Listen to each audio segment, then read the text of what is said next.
അങ്ങനെ ഒരംഗം കൂടി കുറിക്കാൻ പോകുന്നു. അങ്കനമാരുടെ അംഗമെന്ന് വേണമെങ്കിൽ പറയാം.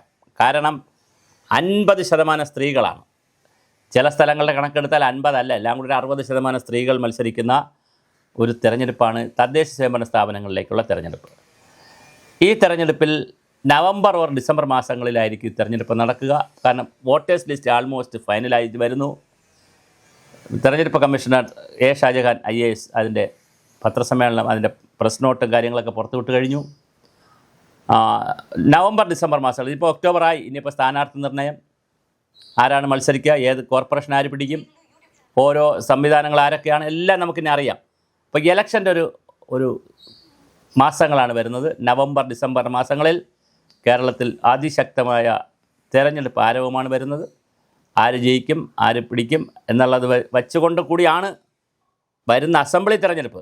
ഇത് കഴിഞ്ഞാൽ, ഡിസംബറിൽ കഴിഞ്ഞാൽ ജനുവരി, ഫെബ്രുവരി, മാർച്ച്, ഏപ്രിൽ, പിന്നെ 4 മാസമേ ഉള്ളൂ. അതിൻ്റെ ഇടയ്ക്ക് ബഡ്ജറ്റ്, പിന്നെ ഈ നിയമസഭ, ഇതെല്ലാം കൂടെ വന്നു കഴിയുമ്പോൾ വളരെ പെട്ടെന്ന് മാസങ്ങൾ കഴിയും.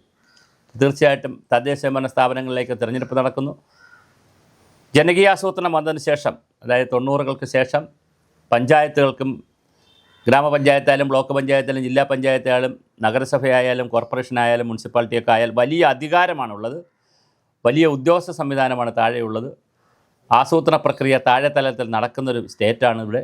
രാജ്യത്തിനും അതൊക്കെ മാതൃകയായി വരുന്നൊരു സംസ്ഥാനമാണ്. അപ്പോൾ വലിയ അധികാരമുണ്ട്. അതുകൊണ്ട് തന്നെ സമ്പത്ത് ഒരുപാട് കൈകാര്യം ചെയ്യുന്നൊരു വികസന പ്രക്രിയയുടെ മൊത്തം വികസനത്തിൻ്റെ 40% തുക താഴെയാണ് കൈകാര്യം ചെയ്യുന്നത്. 33 മുതൽ 40 വരെ.